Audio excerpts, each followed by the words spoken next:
Video ఇది. Yeah వివి రావు గారు నమస్తే. నమస్తే, చెప్పండి. సో ఈ బ్లాస్ట్ వెనకాల చాలా బ్రెయిన్ వర్క్ జరిగింది. ఆపరేషన్ సింధూర్ కు రివెంజ్ గానే ఈ బ్లాస్ట్ ని అంచనా వేయొచ్చు, అది కనిపిస్తోంది. ఎందుకంటే ఈ షాహీన్ అనేటువంటి ఈ ఉగ్రవాది ఎవరైతే ఉన్నారో, సో ఈమె మసూద్ అజర్ చెల్లె, ఆ భర్తను కోల్పోయినటువంటి ఆవిడ ఖచ్చితంగా భారత్ మీద రివెంజ్ తీసుకోవాలనే ఉద్దేశంతో ఒక వింగ్ ను తయారు చేసింది. దానికి ఇన్ఛార్జ్గా, భారత్కి ఇన్ఛార్జ్గా షాహీన్ నియమించారనేది ప్రస్తుతానికి ఉన్నటువంటి వాదన ఒకటి. అండ్ నెంబర్ 2 ఏంటిదంటే, ఈ బ్లాస్ట్ చాలా టెక్నికల్గా, చాలా అంటే మేధస్సు ఉపయోగించి చేసిందా? ఎందుకంటే ఈ బ్లాస్ట్ సంథింగ్ వెరీ డిఫరెంట్. ఇందాక పరమేశ్వర్ గారు చెప్పినట్టు ఎక్కడా కానీ ఒక గొయ్యి పడలేదు, మేకులు రాలేదు, అట్లాంటి లేకుండా ఒక భారీ ఎక్స్ప్లోజివ్ జరిగింది. ఒకసారి మనం చూడొచ్చు, హిరోషిమా నాగసాకి మీద న్యూక్లియర్ బాంబ్ బ్లాస్ట్ జరిగింది. ఆ తర్వాత అంతటి స్థాయిలో జరిగినటువంటి అతి కొద్ది ఇన్సిడెంట్స్లో లెబనాన్ 2020లో జరిగినటువంటి అమోనియం నైట్రేట్ బ్లాస్ట్ జరిగింది. సో ఇంచుమించు అట్లాంటి బ్లాస్టే భారత్లో కూడా జరగాలన్నటువంటి ఉద్దేశంతో ఒక భారీ బ్లాస్ట్కి ఏమైనా ప్రయత్నం జరిగిందా? సో దాన్ని రా ఇంటెలిజెన్స్ ఛేదించిందా? సో ఎట్లా చూడొచ్చు సార్ ఈ అంశాన్ని? 94-95లో జమ్మూ కాశ్మీర్ లో పాకిస్తాన్ ప్రేరిత ఉగ్రవాదం చాలా తారాస్థాయికి చేరుకుంది. దాని తర్వాత ఇండియన్ ఆర్మీ ఎఫర్ట్స్ తోటి చాలా డౌన్ అవడం మొదలుపెట్టింది.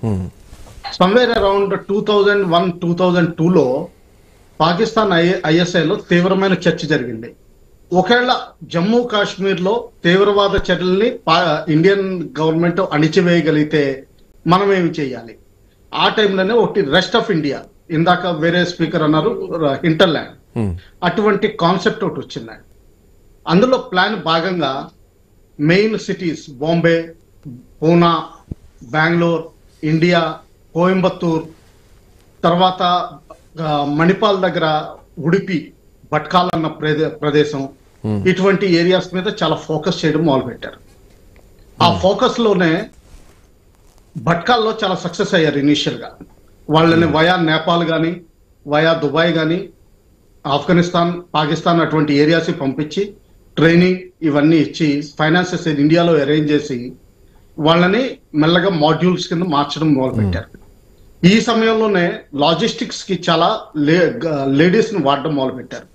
లేడీస్ ని వాడడం కేవలం జేఈఎం 5 నెలల క్రితం మొదలుపెట్టింది కాదు, ఇది ఎప్పటి నుంచో ఉండేదండి. వాళ్ళు కొరియర్స్ కింద ఉండేవారు, బ్యాక్ ఆపరేషన్స్ లో ఉండేవారు, సామాన్లు చేరవేయడానికి, మనీ ట్రాన్స్ఫర్ చేయడానికి విపరీతంగా వాడేవారు.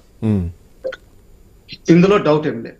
సెకండ్ ఏమైందంటే, ఈ ఎప్పుడైతే ఈ మే నెలలో బహావల్పూర్ అటాక్ లో చాలా మంది పోయారో, అప్పుడు దీన్ని పిఆర్ పర్పస్ కోసం వాళ్ళ సిస్టర్ ని ఇంటర్నేషనల్ వింగ్ ఇన్ఛార్జ్ చేయడం, ఎప్పటి నుంచో 2006 నుంచి ఆపరేట్ చేస్తున్న ఇటువంటి లేడీ డాక్టర్ని, డాక్టర్ షహీన్ టైప్ ని ఇండియా ఇన్ఛార్జ్ చేయడం బహుశా జరిగింది. అందులో భాగం కింద చాలా మందిని రిక్రూట్ చేసుకోవడం, మిగతా మాడ్యూల్స్ తోటి కొంచెం కలపడం జరిగింది. వాళ్ళు రెస్ట్ ఆఫ్ ఇండియాలో ఏమవుతుందంటే RDX C4 అటువంటి మెటీరియల్స్ చేరవేయడం చాలా కష్టం అవుతుంది. తర్వాత అక్కడ ఒక ప్లేస్ నుంచి ఇంకో ప్లేస్ ట్రాన్స్ఫర్ చేయడం కూడా చాలా కష్టం అవుతుంది. అందువల్ల లోకల్ మెటీరియల్స్ ప్రొక్యూర్మెంట్ ఎక్కువ పెట్టారు. తర్వాత రెండోది, వేరే దేశాల్లో కొన్ని చోట్ల అటెంప్ట్ చేసినప్పుడు బేసిక్ మెటీరియల్ RDX C4 అటువంటి మెటీరియల్స్ వాడినా కానీ దాన్ని లేసింగ్ అప్ అంటారు. అంటే ఈ అమోనియం నైట్రేట్ అటువంటి సామాన్లు, తర్వాత కొంత పెట్రోలియం సామాన్లు, ఎస్పెషల్లీ కొన్ని ఆయిల్స్ అండ్ లూబ్రికెంట్స్, వాటితో లేసప్ చేసి దాన్ని ఇంపాక్ట్ పెంచుతారు. దీనికి కొన్ని ట్రైనింగ్ మాన్యువల్స్ ఆ టైంలో రిలీజ్ అవడం జరిగింది. అవి కొన్ని జమ్మూ కాశ్మీర్ లో కూడా దొరికినాయి. ఆ మాన్యువల్స్ ఏంటంటే ఇంటర్నెట్ లో కూడా పెట్టడం జరిగింది. ఎస్పెషల్లీ డార్క్ వెబ్ లో మాత్రం 100% అవైలబిలిటీ ఉంది. అలాగే మామూలు వెబ్ లో కూడా కొన్ని చోట్ల ఇటువంటి ట్రైనింగ్ మెటీరియల్స్ దొరుకుతున్నాయి. ఇందులో భాగం కిందే Jamaat-e Islami Kashmir branch, especially lawyers, professors, ఇటువంటి అఫీషియల్స్ ఎక్కువ రిజిస్టర్ అయ్యి ఉన్నారు. ఇది ఎప్పుడు SAS Geelani, late SAS Geelani గారి కంట్రోల్లో ఉండేది. ఆయన 2 సార్లు 3 సార్లు ప్రెసిడెంట్ చేసిన తర్వాత ఆయన డైరెక్ట్ గా ఎలక్షన్ లేకుండా ఆయన ప్రాక్సీని నుంచోబెట్టేవారు. ఆయన ప్రాక్సీ నించోబెట్టి వీళ్ళు సూటబుల్ క్యాండిడేట్స్ ని ఐడెంటిఫై చేయడం మొదలుపెట్టారు, వ్యాలీలోను మిగతా ఏరియాస్ లోను. వాళ్ళని మెల్లగా ఎంకరేజ్ చేయడం. అదే దశలో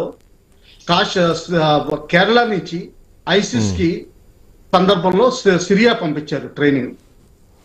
చాలా మంది, ఒక లేడీ కూడా ఉన్నారు ఇప్పుడు వెనక్కి వచ్చేస్తానండం. అలాగే బ్రిటన్ నుంచి కూడా ఇంటర్నేషనల్ రిక్రూట్మెంట్ చేయడం మొదలు పెట్టారు. ఎగ్జాక్ట్లీ, అవును. ఇది బ్రిటన్ లో కూడా చాలా మంది వెనక్కి వెళ్ళిపోతామండం. యుఎస్ఏ కూడా వచ్చి వెనక్కి వెళ్ళిపోతానండం. ఎందుకంటే లేడీస్ ఎప్పుడు బై అండ్ లార్జ్ జెంట్స్ కంటే కొంచెం సున్నితంగానే ఉంటారు. దే ఆర్ ప్రో లైఫ్, అంటే జీవనానికి ప్రోత్సహించడానికి ఉంటారు తప్పితే కానీ జీవనం నాశనం చేయడానికి ఉంటారు. సో ఆ విధంగా, కానీ బ్యాక్గ్రౌండ్ ఆపరేషన్స్ లో వీళ్ళని చాలా వాడుకుంటారు. ఇప్పుడు షాహీన్ గారి చరిత్ర మనకు తెలిసినంత వరకు చూస్తే ఆవిడ కంప్లీట్ మెడికల్ ఫ్యామిలీ నుంచి వచ్చింది. అవును.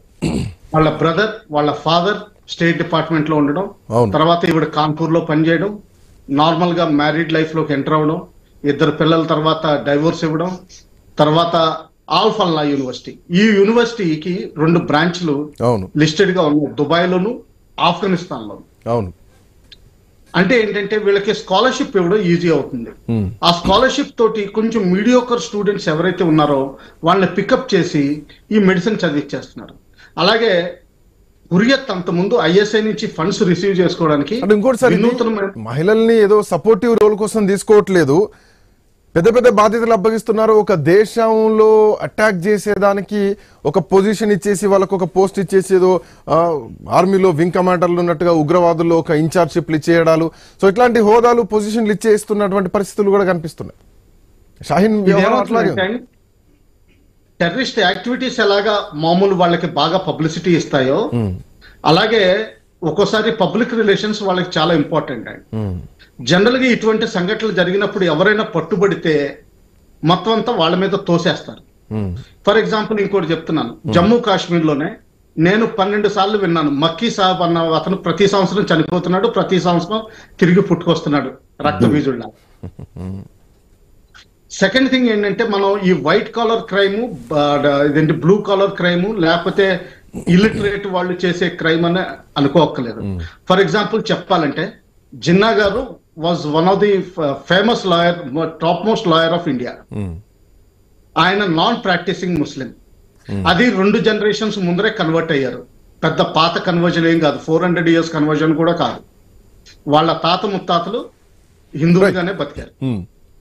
సో ఈ విధంగా వైట్ కలర్ క్రైమ్ అనడం కూడా తప్పు. వీళ్ళకి ఏంటంటే సొసైటీలో పొజిషన్ లో మంచి పొజిషన్ లో ఉంటారు కాబట్టి వీళ్ళు కనిపించరు. ఇప్పుడు కూడా చాలా మాడ్యూల్స్. చెప్పండి మాట్లాడుతుంది సార్. ఇంకా